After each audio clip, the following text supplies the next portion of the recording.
Had a good morning with our players. After reviewing the tape, some of what I thought after the game rung true. I thought our guys competed extremely hard, played every second on the clock, played it right up until the end. There were some things that we obviously can do better in all three phases.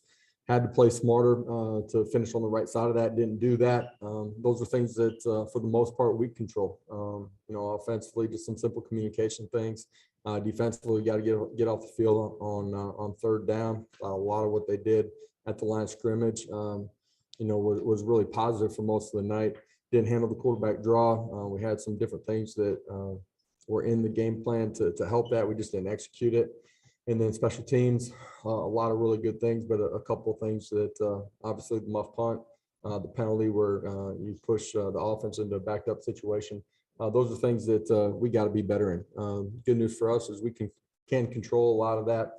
We got to get better this week. A huge opponent, really good football team, rivalry game, one that our guys and staff will be extremely excited about being ready for and going down to Tuscaloosa and competing against a really good football team. Starts with the quarterback, super efficient playmaker as well. He's got dynamic playmakers around him.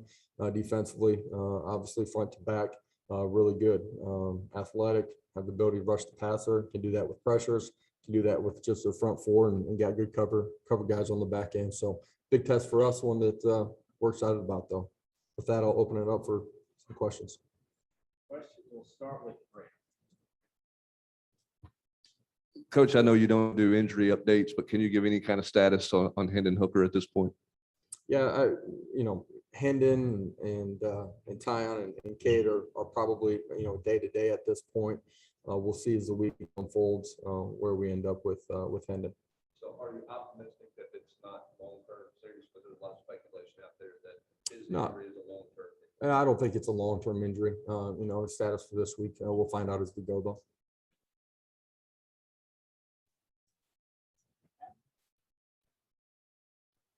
You had recruits in the other day. They saw 59 minutes of a great atmosphere they're not going to see probably anywhere else, and then they get the last minute. How did you manage those conversations of the good and the bad of what they they're going to take away the 59 minutes, the slight delay. And then, to see our student body rush down and feel the bottom part of the section, the remainder of our crowd to be amped up for the final minute of play, like that's the takeaway. And I know for some guys, for some people, the story is what happened. Our administration has obviously made it clear that that's not the stance and what we want from the volunteer spirit. That I feel the same way. That's a very few number. The passion, energy from our fan base. I've been in a lot of competitive arenas as a player and as a coach. There was nothing better that I've ever been in than what happened on Saturday night.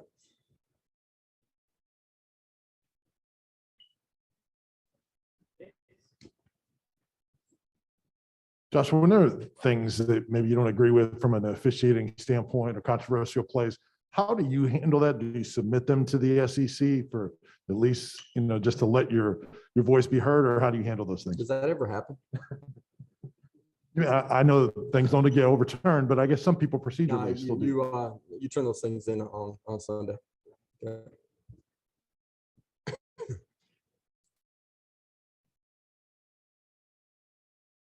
You want to follow up? Go ahead. No, just from what was your view of the play where Matt Corral just kind of stopped and you had to scoop and score when you guys went back to? Yeah, it looks like a delay pop pass type play over the middle. I think you guys all understand what my stance is on what actually transpired during the play. Two officials are chasing the ball into the end zone and then confer on the back end of it. One of those situations where it's not reviewable based on what they told me.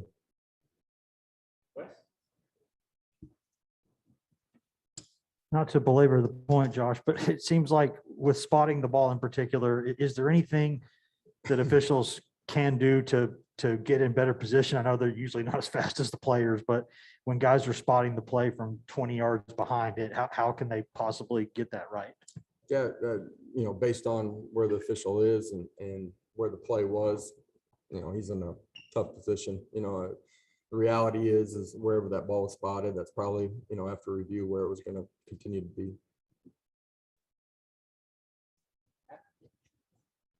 What are your expectations of how a backup quarterback should prepare during the week, film study, all those sort of things? And how has Joe done with that? You prepare just like you're the starter. I don't care if you're the backup quarterback, the backup center, the backup D tackle, the backup safety. You prepare like you're the starter. That's the tough thing about sports. It's a really tough thing about the quarterback position because you never know when your opportunity is going to come, and you better be ready for it. Coach, has Joe expressed any thought on what happened on the last play with not throwing the ball towards the end zone, giving the team a shot there? Yeah, those are things that we talk about. They actually see video of plays like that unfolding from the course of their off season. We try to put quarterbacks in a position where it is the last play, or it's a 2-play set at the end of a game that's somewhere in that red zone situation. Our guys broke as though it was scramble and busted out the right side. He's, got to find a way at the end of the day to get the ball in the end zone, give somebody a chance. What does Alabama do defensively to cause problems? First of all, you got great personnel. It starts there. Their ability to be different, and I say that meaning apply pressure with pressure, and some of that being simulated where they're dropping ends. Their ability to get pressure with the front four. Their ability to fit the run game and play it at a really high level. You put all that together, they've been difficult to move the football on. I was going to say specifically against the run, they've been really good last week as well. Kind of what do they show on film so far that makes them so successful? The ability to defeat blocks, first and second level. Linebackers are athletic, able to go and tackle well in space. Safeties do the same thing. They do it from different coverages, whether it's single high or two high structure. You got to do a great job of being really good on your double teams when you have them. You got to do a great job of engaging your man. Getting to the second level is important too. Felt like that was the first game this year where Jabari's shoulder has held up and allowed him to perform the whole game. Just what did you think of his performance? For most of the football game, did a great job of understanding our schemes, pressing the line of scrimmage. When he bounced, it was the right time to bounce. Did a great job of making people miss. Second and third levels there all night long. It was his best performance, start to finish. The most football that he's played at one time too. Toughness, grit, like what he did a bunch.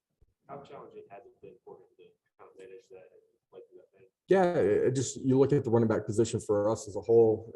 We haven't had a lot of consistency where we've had the same guys on the field every single week and had, the top two guys probably in Tyon and Jabari at the same time. It's been a little bit of a mash unit. Guys have continued to step up and go compete when it's been given their opportunity. Yeah, Coach, the last 2 weeks, 11 sacks surrendered. What do you got to do to clean that up? How much is that is quarterback, O-line, protection with tight ends, running backs? What's kind of your assessment of your pass pro the last 2 weeks? It's a little bit of everything. Some of it's wide outs. Bulk of it is, our communication up front, 5 guys, running back included. As you adjust protections based on different things that you're seeing during the course of the game, being able to go out and execute. That was an issue last week with a couple of things. And end of the day, we got to be cleaner. Coach, Hendon has gotten better throughout the year so far, throwing for more and more yards each game. Can you just kind of talk about the way that he has settled into this offense, the way that he has commanded this offense?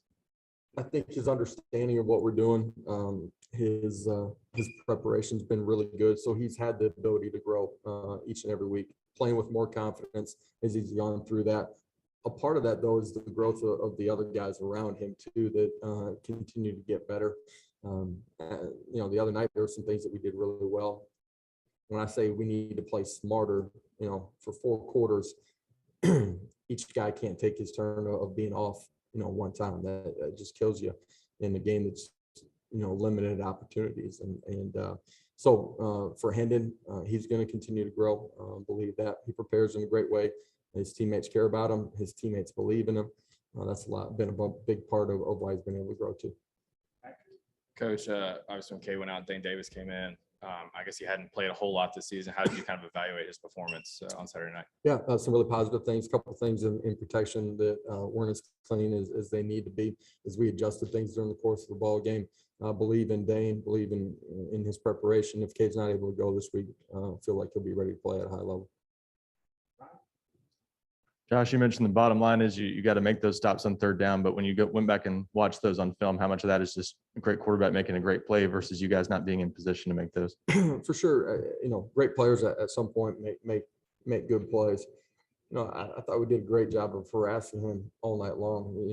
We got the one pick, but we're close to a bunch of other things. Got a strip sack, they're able to get back on the ball. Had the play that we talked about previously. We're close to a couple other picks.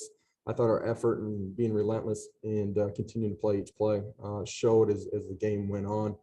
There's some things that structurally we can control to take away some of those opportunities. He is a really good player, though. Josh, now that there have been a couple of losses and that list of injuries is getting just a little bit longer every week, how do you make sure that that sort of buy-in factor that y'all have had throughout is something that doesn't waver when things start to get pretty tough? Yeah, I just believe in the competitive spirit inside of our building. I believe what we're building, the effort and strain that they're playing with. The other night wasn't perfect. There's at no point did you ever question the effort and the want to. I believe in who those guys are. And, as you build a program, that's the first place that it starts. So. Ole Miss ran over 100 plays, but it seemed like defense still kind of got better as the game went on. Just how rare is that, especially with some of the depth issues y'all have? Yeah, for sure. When you're thin or not as deep as you may want to be, just based on pure numbers as we started the season, their ability to get better as the game went on, kind of get comfortable within the game. Fourth quarter, did a fantastic job. Speaks to their effort, their strain, their competitive spirit. Speaks to their understanding of what we're doing. I think defensively we continue to get better every single week. Kind of as a follow-up to that, how do you manage, I know you got an off week coming, how do you manage this team? Because the volume of snaps for guys are increasing. I think Matthew Butler was at almost 80 snaps Saturday. You guys playing 100 snaps. How do you continue to get better on the practice field, but manage guys the back half of this season? Yeah, I think our players, by the time we get to game day, feel fresh and ready to go compete. Good teams, good players got to continue to get better. We're going to continue to give practice squad looks. We're going to continue to go good on good here. And then, I think the bye week for us, it's a 1-week season this week. And then bye week, you got to make sure that you get you guys' legs back underneath them and make sure they're ready for the final run. Any other questions for Coach? Okay, thank you. Short and sweet today.